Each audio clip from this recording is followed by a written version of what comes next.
বৃহৎ শিবপুরাণ দ্বাদশ অধ্যায় দ্বিতীয় ভাগ। পার্বতীর দুই সখী জয়া ও বিজয়া, তাহারা দেখিল বিষাদিত হরজায়া। শিবের নিকটে তারা করিয়া গমন, প্রবোধ বচনে কত করিল শান্তন। তাহে রোষ পরিহার করি মহেশ্বর, পুনশ্চ আসিল ফিরি দেবীর গোচর। বিমনা দেবীরে হেরি কহে পঞ্চানন, শুনো শুনো মহাদেবী আমার বচন। পুত্রাভাবে কেন দুঃখ করিছ সুন্দরী, কৈলাস ঈশ্বর আমি তুমি সুরেশ্বরী। পুত্রলাভে যদি তব হয় আকিঞ্চন, যদি বাঞ্ছা হয় পুত্রে করিতে চুম্বন। বাসনা পূরণ করো ওগো সুরেশ্বরী, এখনই তোমারে পুত্র সমর্পণ করি। এত বলি দেব দেব দেব পঞ্চানন, পার্বতীর বস্ত্র এক করি আকর্ষণ। পুটলি করিয়া তাহা পার্বতীর কোলে, ফেলিয়া দিলেন পুত্র লহ এই বলে। তোমারে তনয় এই করিনু অর্পণ, বাসনা পুরায়ে করো বদন চুম্বন। এতেক বচন শুনি পর্বত কুমারী, কহিলেন শুনো শুনো ওহে ত্রিপুরারি। মম রক্তবর্ণ বস্ত্র করিয়া গ্রহণ, পুত্রলহ বলি ক্রোড়ে করিলে অর্পণ। বস্ত্র লয়ে কি করিব ওহে মহেশ্বর, পুত্র বাঞ্ছা করিতেছে আমারও অন্তর। পুত্র কার্য কভু নাহি হইবে বসনে, পরিহাস কর ত্যাগ ধরি গো চরণে। পশুমতি নাহি আমি ওহে পঞ্চানন, রক্তবর্ণ বস্ত্রে মম কিবা প্রয়োজন। পুত্রলাভে লোভিতাম যে সুখ অন্তরে, বসনে সে সুখ বল হবে কি প্রকারে। এরূপ বিলাপ করি গিরিজা সুন্দরী, অধোমুখে চিন্তা করে বস্ত্র কোলে করি। আপনার অঙ্ক পরি রাখিয়া বসন, পরিহাস বাক্য দেবী করেন চিন্তন। অকস্মাৎ কি আশ্চর্য দেখো ঋষিগণ, সেই বস্ত্র পুত্ররূপ করিল ধারণ। দেবীর অঙ্কেতে বস্ত্র পুত্ররূপী হয়ে, স্পন্দন করিতে থাকে থামিয়ে থামিয়ে। পুনঃ পুনঃ সেই পুত্র করয়ে স্পন্দন, তাহা দেখি গিরিজার আনন্দিত মন। জীব জীব বলি সতী আশীর্বাদ করে, ঘন ঘন পুত্রমুখ নয়নে নেহারে। জীবন পাইয়া শিশু করয়ে রোদন, মাতার আনন্দ হৃদে বাড়িল তখন। আনন্দে গিরিজা তারে করে স্তন দান, স্তন দুগ্ধ অবিরাম শিশু করে পান। স্তন পান করি শিশু প্রফুল্ল বদন, মুহুর্মুহু হাস্য করে অতি মনোরম।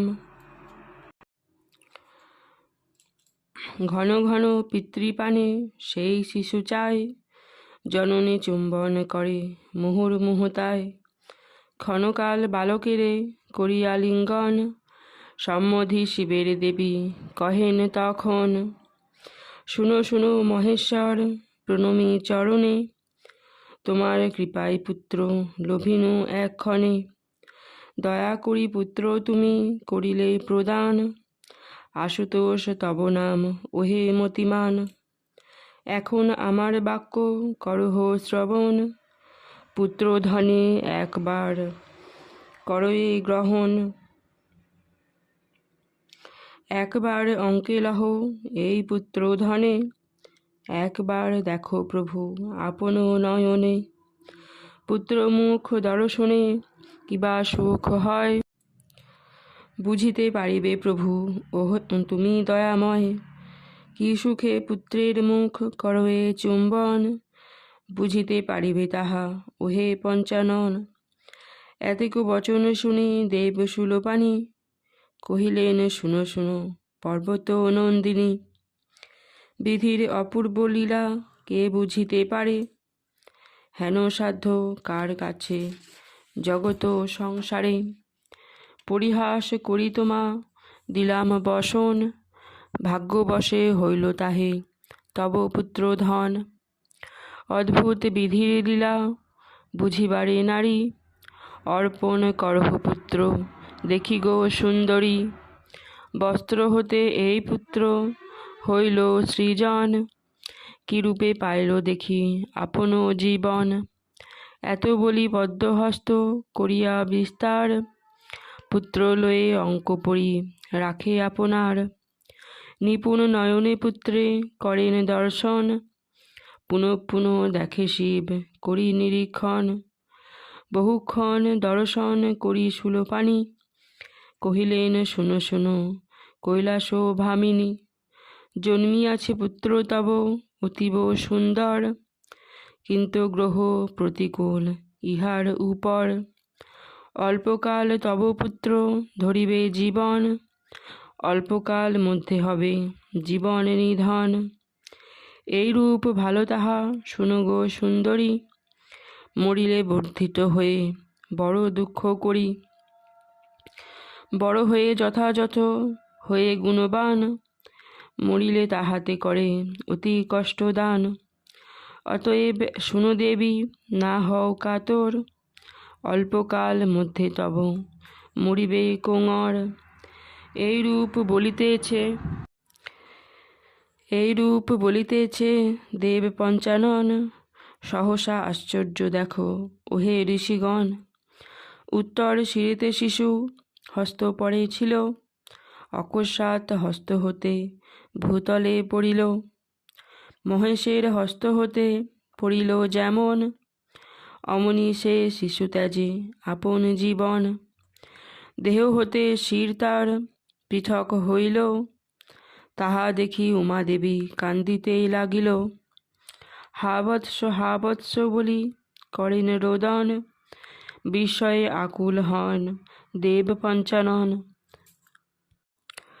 দেবীরে কাতর দেখি দেব শূলপাণি, মধুর বচনে কহে ওহে ত্রিনয়নী।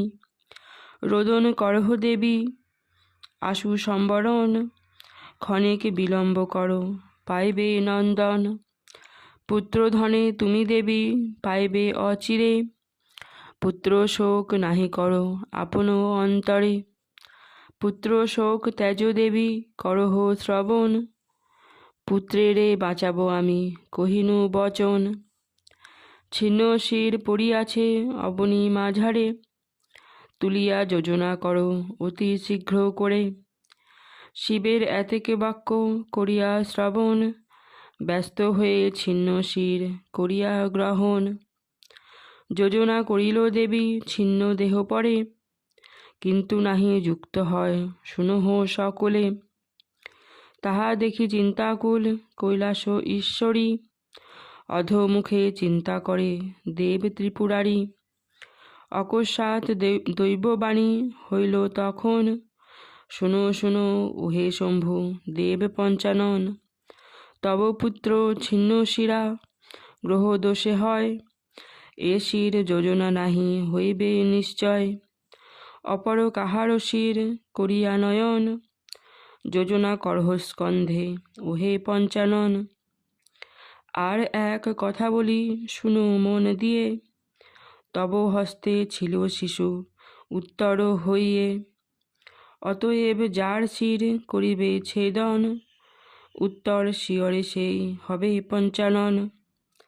তাহার মস্তক শম্ভু আনহ তরায়, বাঁচিবে তবে তো শিশু কহিনু তোমায়। এতেক আকাশবাণী করিয়া শ্রবণ, দেবীরে আশ্বাস দেন দেব পঞ্চানন। নানা মতে প্রবোধিয়া পার্বতী সতীরে, সুবীর নন্দীরে শিব ডাকিলেন পরে। আজ্ঞামাত্র নন্দী আসি উপস্থিত হয়, তাহারে সম্মধি শিব মিষ্টভাষে কয়। শুনো শুনো ওহে নন্দী আদেশ আমার, তোমার উপরে দিনু যে কার্যের ভার।